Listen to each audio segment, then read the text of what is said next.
एकदा हातात सगळं द्या मग बघा मी कसा हाणतो असं म्हणत पुण्यात राज ठाकरेंनी अप्रत्यक्षपणे इशाराच दिला. आपल्या हाती काही द्यायचं नाही आणि अपेक्षा पार ठेवायच्या अशी खंतही त्यांनी व्यक्त केली. सध्या पुण्याचा काय गेम चालू आहे मला माहिती नाही आणि ज्यांचे गेम चालू आहेत त्यांना सांगणं काही उपयोगाचं नाही असा कोचक टोलाही त्यांनी लगावला. उपमुख्यमंत्री अजित पवारांनी शरद पवारांना पुन्हा एकदा सवाल केलाय. आम्ही साठीच्या पुढे गेलो, आम्हाला संधी कधी मिळणार असा सवाल त्यांनी शरद पवारांचं नाव न घेता केला. नवीन पिढी आल्यानंतर जुनी पिढी त्यांना तयार करून संधी देते, मग आम्ही कामात कुठे कमी पडलोय, कुठे चुकलो का असा सवालही अजित पवारांनी केला.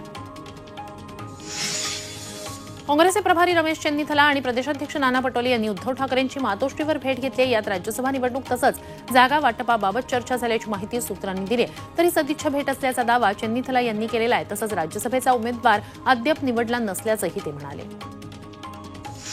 मुंबईतील उत्तर पश्चिम लोकसभा मतदारसंघात काँग्रेस आणि ठाकरे गट आमने सामने आलेत. उत्तर पश्चिम मतदारसंघावर काँग्रेसचे माजी खासदार संजय निरुपम यांनी दावा केलाय. तर या मतदारसंघातून गजानन कीर्तीकर यांचा मुलगा अमोल कीर्तीकर यांना उमेदवारी देण्याची ठाकरे गटाची तयारी सुरू आहे.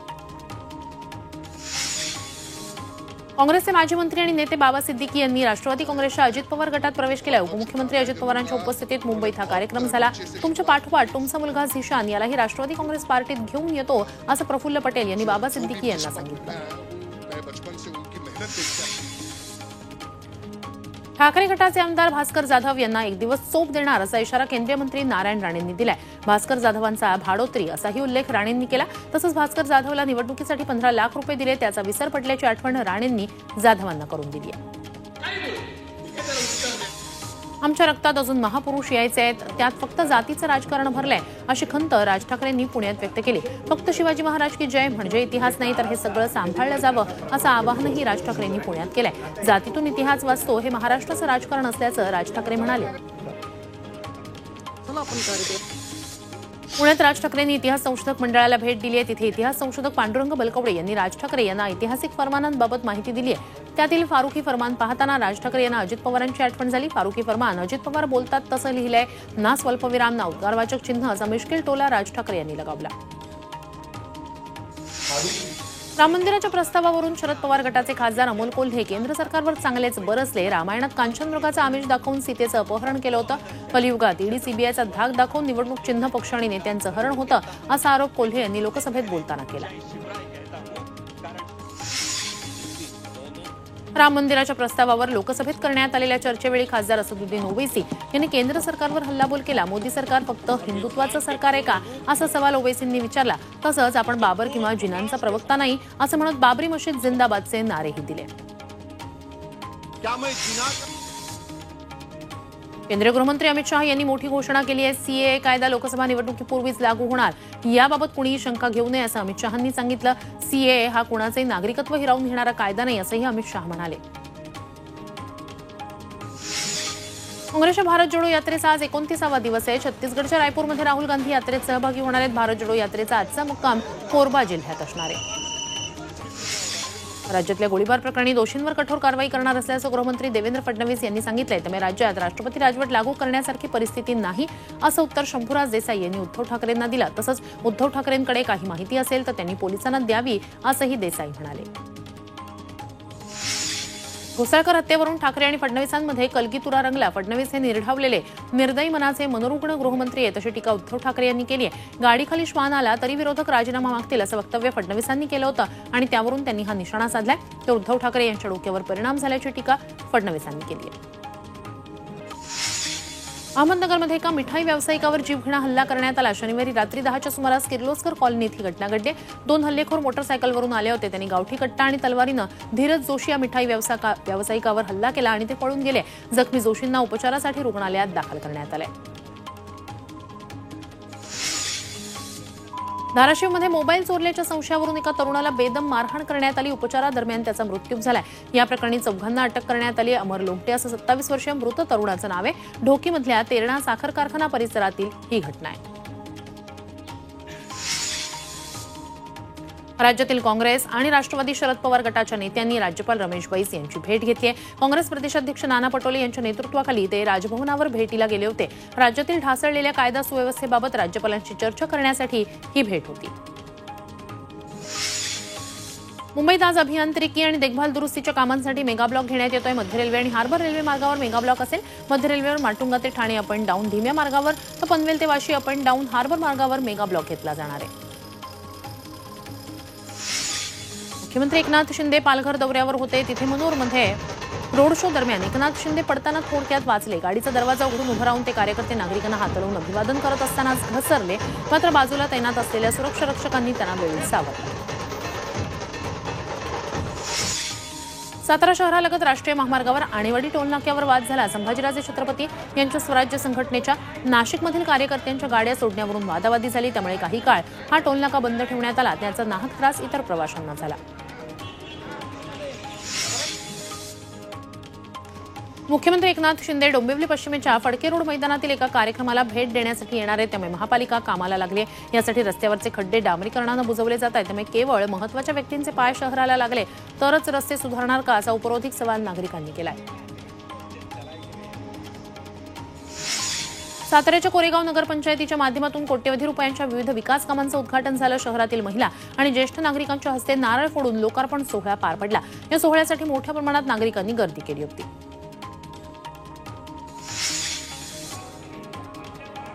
यवतमाळमध्ये केंद्रीय मंत्री हंसराज अहिर यांना शेतकऱ्यांच्या रोषाला सामोरं जावं लागलंय. गाव चलो अभियानादरम्यान अहिर हे आर्णी विधानसभा क्षेत्रात लोणी गावात मुक्कामासाठी पोहोचले. यावेळी कापूस, सोयाबीन पिकाला मिळणारा कवडीमोल भाव, कर्जमाफी तसंच पीक विम्याचा लाभ यावरून शेतकऱ्यांनी अहिरांसमोर तक्रारीचा पाढा वाचला. अमरावतीतील बेमळा नदी प्रकल्पग्रस्तांनी उपोषण केले. नदी प्रकल्पासाठी पुनर्वसित केलेल्या गावांमध्ये विविध सुविधांचा अभाव आहे. ग्रामपंचायत इमारत, सांस्कृतिक भवन, शौचालय, सभागृह, स्मशानभूमी, बस थांबा तसंच वीज पुरवठ्यासारखे अनेक प्रश्न आहेत. याकडे प्रशासनानं दुर्लक्ष केल्यानंच उपोषण करण्यात आलं. नाशिकमध्ये मनसेनं उपमुख्यमंत्री देवेंद्र फडणवीस यांच्या विरोधात जवाबदो आंदोलन केलं. रस्त्यांची दुरुस्ती कधी होईल, राज्यातील बेबंदशाही कधी थांबेल, बेरोजगारांच्या प्रश्नाला जबाबदार कोण, असे प्रश्न यावेळी करण्यात आले. फडणवीसांनी नाशिकला दत्तक घेतलं होतं, त्यामुळे त्यांना हे प्रश्न विचारल्याचं मनसैनिकांनी सांगितलं. वाशीमधील शेतकरी भवनाची इमारत लोकार्पणाअभावी वर्षभरापासून धूळखात पडू नये. इमारतीवर कोट्यवधी रुपये खर्च करूनही तिचा वापर केला जात नाहीये. पालकमंत्री संजय राठोड यांना लोकार्पणासाठी वेळ नसल्यानंच ही इमारत वापराविना पडू नसल्याचं बोललं जात आहे. बीड जिल्ह्यातील 150हून अधिक छोट्या मोठ्या तलावांपैकी 50हून अधिक तलावांनी तळ गाठल्या. अनेक तलाव कोरडे पडल्यानं गावकऱ्यांसमोर दुष्काळाचं संकट उभं ठाकलंय. आत्ताशी फेब्रुवारी महिना सुरू आहे, त्यामुळे पुढील 3 महिने पाणी कसं मिळणार, हा प्रश्न या गावांना सतावतोय. परभणीचा गंगाखेड गोदा घाटावरील गोपीनाथ मुंडे अस्थिरक्षा विसर्जन घाट अस्वच्छतेच्या विळख्यात सापडलाय. दशक्रिया विधीसाठी इथे मोठ्या संख्येनं लोक येत असतात, मात्र घाटावर अस्वच्छता पसरली आहे. त्यातच कपिली नाल्याचं घाण पाणीही नदीत सोडलं जात आहे. त्यामुळे पवित्र मानला जाणारा घाट अपवित्र होत असल्यानंच या घाटाच्या स्वच्छतेची मागणी होती आहे. यवतमाळच्या बाभुळ गावात अचानक वादळी वारा आणि गारपिटीसह अवकाळी पावसानं हजेरी लावली. विरखेड, वाटखेड, गोंधळी आणि घारफळ या गावांना गारपिटीनं झोडपलंय. त्यामुळे गहू, चणा पिकांचं मोठं नुकसान झालंय. हवामान खात्यानं पुढील 3 दिवस अवकाळीचा अंदाज वर्तवल्यानं शेतकरी चिंतेत सापडले. अहमदनगरच्या शेवगावात भाजप कार्यकर्ते अमोल सागडे यांनी खासदार केसरी बैलगाडा शर्यतीचं आयोजन केलंय. यात राज्यभरातून 220 बैलगाडाधारक सहभागी झाले. यासाठी 5 एकर जागेत 8 ट्रॅक तयार केले होते. अंतिम स्पर्धेत बाजी मारणाऱ्या बैलगाड्याला 51,000चं रोख पारितोषिक देण्यात आलं. डोंबिवलीत बालभवनात भव्य राज्यस्तरीय गुलाब प्रदर्शनाचं सार्वजनिक बांधकाम मंत्री रवींद्र चव्हाण यांच्या हस्ते उद्घाटन झालं. प्रदर्शनाचं यंदाचं 14वं वर्ष आहे. मुंबई, पुणे, बांगणी, पनवेल, शहापूर, नाशिकमधील शेकडो प्रजातींचे गुलाब या प्रदर्शनात ठेवण्यात आले. उद्यापर्यंत हे प्रदर्शन सुरू आहे. मुलुंडमध्ये चिंतामणराव देशमुख उद्यानात पुष्प आणि औषधी वनस्पतींचं प्रदर्शन भरवण्यात आलं. मुंबई महानगरपालिकेनं याचं आयोजन केलंय. यात महाराष्ट्राची विविध मानचिन्ह ही फुलं आणि वनस्पतींच्या सजावटीतून साकारली आहेत. अनेक दुर्मिळ औषधी वनस्पती आणि फुलांच्या तब्बल 1 ते 1.5 लाख प्रजाती या ठिकाणी मांडल्या आहेत. बातमी शेजारी देश पाकिस्तानातून इथला निवडणूक निकालातला गोंधळ कायम आहे. नवाज शरीफ यांचा पक्ष पाकिस्तान मुस्लिम लीग नवाजनं सर्वाधिक जागा जिंकल्याचा दावा केलाय. तर जेलमधून निवडणूक लढणाऱ्या इम्रान खान यांचा पाकिस्तान तेहरीक इन्साफ पक्ष ही सत्ता स्थापनेचा दावा करू शकतो. त्यांच्या पक्षानं पुरस्कृत केलेल्या विजयी उमेदवारांची संख्या अधिक आहे. पाकिस्तानातील सार्वत्रिक निवडणुकीच्या निकालात माजी पंतप्रधान इम्रान समर्थकांची आघाडी दिसत असतानाच इम्रान खान यांना कोर्टानं दिलासा दिलाय। सैन्य हल्ल्याच्या 12 खटल्यांमध्ये इम्रान खान आणि माजी विदेश मंत्र्यांना कोर्टानं जामीन मंजूर केलाय। अमेरिकेच्या वॉशिंग्टनमध्ये भारतीय वंशाचे विवेक तनेजा यांचा मृत्यू झालाय। काही दिवसांपूर्वी एका रेस्टॉरंटबाहेर त्यांचं एका व्यक्तीसोबत भांडण झालं, त्यानंतर दोघांमध्ये हाणामारी झाली, त्यात त्यांच्या डोक्याला दुखापत झाली होती। एकंदरीतच अमेरिकेत भारतीयांवरचे हल्ले वाढत असल्याचं दिसतंय। अभिनेत्री रकुलप्रीत सिंग नितेश तिवारी यांच्या रामायण सिनेमात शूर्पणखेच्या भूमिकेत दिसणार असल्याचं कळतंय। रकुलनं शूर्पणखेच्या भूमिकेसाठी लुक टेस्टही दिल्याचं समजतंय, मात्र याबाबत अधिकृत घोषणा करण्यात आली नाहीये। हा सिनेमा जुलै 2024 मध्ये प्रेक्षकांच्या भेटीला येईल।